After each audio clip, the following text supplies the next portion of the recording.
We are losing. And therefore, it's going to erode. We are declining. The United States now, the dollar is less and less a global currency. Richard Wolff warns that one mistake could destroy the entire America, and that mistake is already in motion. Drunk on arrogance, the empire gambled with sanctions and wars, only to expose its own fragility to the world. What we are witnessing now is the brutal unraveling of America's dominance. The United States emerged as the absolutely dominant economic power in the world, a position it had never held. Also remember that every single empire that the world has ever seen, British, French, German, Dutch, Russian, Greek, Roman, it doesn't matter. They all went up and then they all went down. America's downfall isn't coming from some dramatic invasion or a single catastrophic event. It's happening through arrogance. The United States has convinced itself that its dominance is permanent, untouchable, written into history like a law of nature. But history doesn't work that way. Every empire, from Rome to Britain, collapsed when it started overestimating its own strength and underestimating the rise of others. And right now, Washington is following that same dangerous script. That we are now, we the Americans, and I was born and lived all my life here, we are now facing slowly that our empire has peaked and is going. Look, the reality that we are struggling with is the United States went to war in Vietnam years ago and lost. It went to war in Afghanistan much more recently and it lost. It is now engaged effectively in a war in Ukraine, which it is losing. The Ukraine war was supposed to be proof of America's strength. The plan was simple: cut Russia off from Europe, choke its oil and gas exports, and bring Moscow to its knees. US leaders truly believed this would cripple their Russian economy, isolate Putin, and send a warning shot to any country daring to resist Western power. On paper, it looked like a master stroke. In reality, it was the beginning of a massive backfire. That it is in decline, that its power around the world is shrinking. It can't quite admit it to itself. Instead of breaking Russia, the sanctions exposed the cracks in America's empire. When Europe slammed its doors shut, Russia simply turned east. And waiting on the other side were two giants, India and China. These countries weren't about to sacrifice their futures for Washington's war in Ukraine. They saw an opportunity that was too good to pass up. Cheap energy at prices that almost sounded unreal. And Russia, desperate to keep its oil and gas flowing, handed it over. Aggressive, blaming behavior. It's a sign of a shrinking power, not a rising one. This wasn't just a trade deal, it was a turning point. Because while America thought it was isolating Moscow, it was actually isolating itself. Sanctions didn't weaken Russia as much as they weakened Europe. By the end of 2022, European households were paying nearly 40% more for electricity than the year before. Factories shut down, energy bills crushed small businesses. Meanwhile, India's economy grew by over 6%, fueled by a steady flow of discounted Russian oil. Who really won that round? They don't want yet to face that they are in a position of having to bargain. So they're now hoping to. India's decision was ruthless, but logical. Unlike Europe, it refused to be dragged into a war it had nothing to do with. India's government had one clear priority: growth. Hundreds of millions of people are still climbing out of poverty, still demanding jobs, still demanding development, and cheap energy is the engine that makes all of that possible. Why would India throw that away just to please Washington or Brussels? The whole West does not know how to cope with all of this, and you're watching desperate. They try to convince, if that doesn't work, they will punish you with tariffs. And if that doesn't work, they'll probably sit down with you and finally work out some way to live.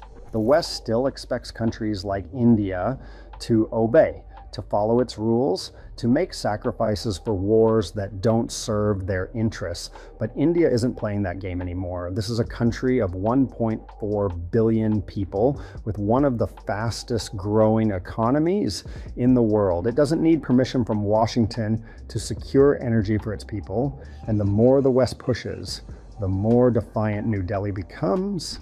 You know, if you were really confident of your position, you would never talk like that. You would never act like that.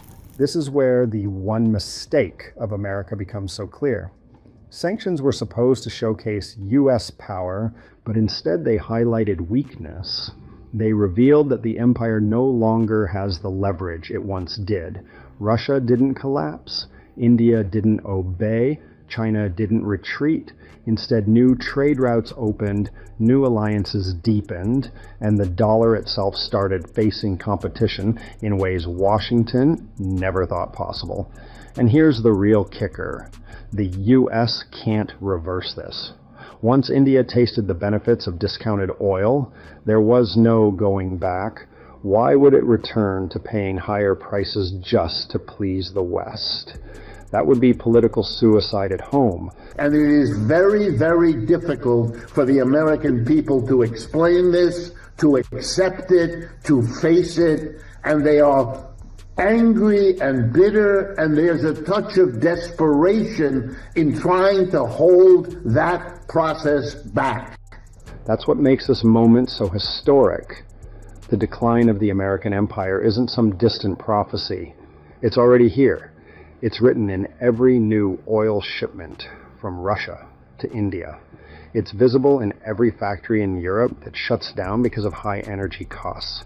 And it's reflected in every brutal reminder that the rest of the world doesn't have to follow Washington's script anymore.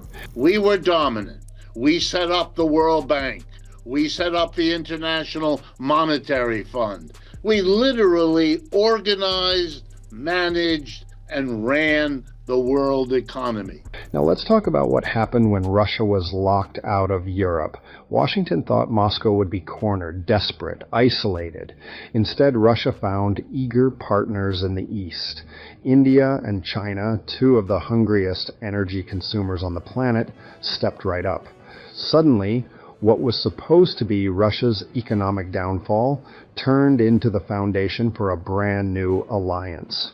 Central banks around the world kept 80% of their reserves in the dollar. It was considered as good as gold or maybe better. Now that number is about 40%. Dollar is still important, but nothing like it was. Let me give you another example. It's almost ironic. India and China have been rivals for decades, constantly at odds over borders, politics, and influence. But guess what? Shared interests have a way of turning rivals into partners. Both carry the scars of colonial history. Both have massive populations that demand growth. And both are tired of being dependent on Western systems that constantly lecture them while draining their resources. So, when Russia showed up with oil at unbeatable prices, it wasn't just about fuel, it was about rewriting the rules of the global game. These are shocks to the American mentality. Here's how it works. Russia sells cheap oil to India. India refines and uses it to power its industries, boosting manufacturing and growth. Russia gets paid in rupees, which it can then use to buy Indian goods or pass along to China. And China, in turn, accepts those rupees because it knows it can use them to buy products from India. What you're looking at here is the early stages of a circular trade system. And the key detail, the US dollar isn't invited to this party. The American empire, built up after World War II, went up, so it was only a question of when would it go down. That's where the real danger lies for Washington. Because let's be clear, The true backbone of American power isn't its military, as terrifying as that may be. It's the dollar. The fact that nearly 60% of global reserves are still held in US dollars gives America an unmatched advantage. It means every international transaction, every oil deal, every big financial move usually runs through the dollar. That's what allows Washington to print money, run massive deficits, and still keep control. Lose that, and the empire starts bleeding fast. To watch your leader, Mr. Modi, go to China to meet with Xi Jinping and Mr. Putin from Russia is a sign that the BRICS, largely considered, is what it already has become, the new wealth center of the world economy. And that's exactly what this Russia-India-China triangle threatens to do. Every single oil shipment settled in rupees instead of dollars chips away at that dominance. Every time Russia accepts Indian currency and finds a way to recycle it, whether by spending it in India or passing it on to China, it's another crack in the dollar's foundation. Slowly, almost quietly, BRICS currencies are building regional strength the same way the US dollar did back in the 20th century. Russia has demonstrated in Ukraine that the United States badly underestimated. So when people say one mistake could destroy America, this is what they mean. The mistake wasn't just starting a sanctions war against Russia. It was assuming the rest of the world would play along. It was underestimating how quickly countries like India and China would find common ground. It was ignoring the resentment that has been building for centuries against Western dominance.